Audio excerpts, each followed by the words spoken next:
Natural health supplements have gained exponential traction in the Western world, driven by a snowball effect of increased scientific research, PR and marketing, and improved ingredient distribution. Adaptogens specifically are an increasingly popular option for people looking to manage their stress levels and overall health. One startup founder we talked with is on a mission to teach people about how amazing adaptogens are, and she isn't letting anything get in her way.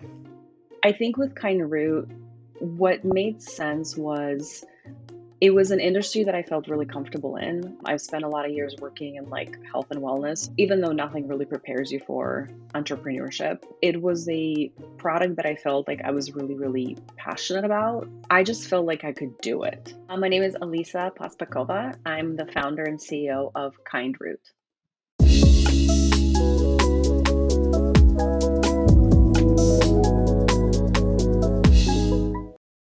How were you inspired to create Kindroot? Kind of going way back, I was like your typical sick child. I was just every cold, every flu, I was always in the hospital, and it was always respiratory related.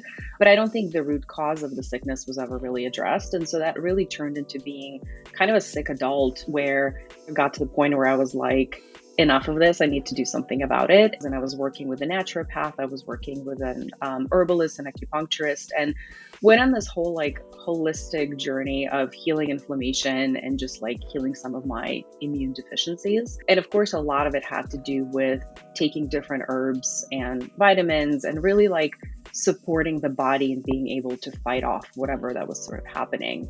And I felt incredible. And I was quite honestly hooked. Then one day I was traveling and TSA stopped me because I just put a bunch of my herbal powders into Ziploc bags. They confiscated my weird brown powders. And that was really the moment when I thought about it. I was like, there's got to be a better way of being able to consume some of these in a way that would be really convenient for travel and kind of delicious. I generally have that attitude of how hard can something be? And fast forward, it's really, really hard. Complete underestimation of the whole process. But that was really the beginning, is, kind of came out of my own need and experience. And ultimately it evolved into the mission of the company of making things accessible and hoping to be kind of the gateway into this wonderful world of plants and supplements and adaptogens. What are adaptogens? Adaptogens they're a special class of herbs and mushrooms, and their primary function is to help balance your body. They really are great because a lot of the things that we're experiencing today in our modern lifestyle is because of stress, and that, affects our adrenals, it affects our pituitary gland, everything. And so taking adaptogens in specific combinations can really help support you, lower the stress or the way that your body is able to cope with it.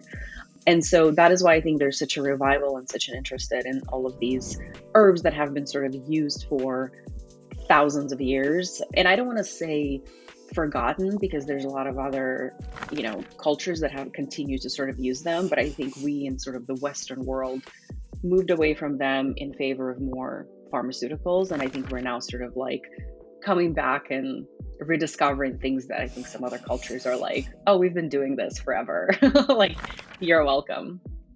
It's true. Certain plants have compounds that allow them to resist stressful environments by adapting to them, hence the name adaptogens, and they've been used since the birth of traditional Chinese and Ayurvedic medicine thousands of years ago.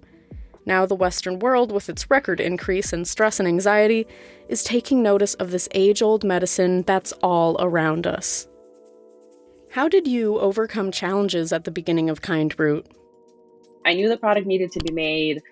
I knew sort of the blends. I understood the ingredients, but then I ultimately needed that final piece of somebody's okay, we're going to mix it all together, package it, kind of get it out. I probably spent about 6 months researching different pharmaceutical companies, candy companies, lozenge companies, and calling and emailing all of them. I was just kind of hearing either a no, or I was hearing, okay, but the minimum order is going to be 3 million units, or something that I couldn't even wrap my head around, And there was quite honestly a point where I was well, maybe it's just not going to happen. And then the pivotal moment was really when I started, I had to shift my thinking. And I was well, why do I feel like I need somebody else to make it for me? It's going to be really hard, but I could actually make it myself. And I completely switched the route, found a candy scientist, found an herbalist, and then, we just really essentially started working on figuring out like a non-scalable small batch way of launching it with commercial kitchen. I ended up like essentially getting a mini degree in lozenge making and production and CGMP guidelines and all of that kind of stuff. But ultimately, I think it was a very, very important experience because I now know my product inside and out. And I hope that also made me a better partner to my co-packer now because I sort of understand how hard it is. So overall, I think it was a really, really hard learning curve, but I think it was really beneficial. Do you have any advice you can offer aspiring entrepreneurs?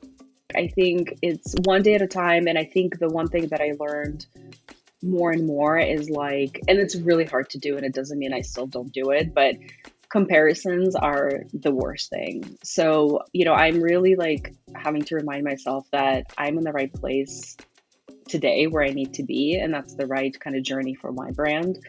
And it can be hard because you're constantly seeing people making like millions of dollars a month. And you're like, why am I not there? And that is not productive. So I would say just like really focus inward and make decisions that are authentic. And I truly just sort of believe like you'll end up where you're meant to end up.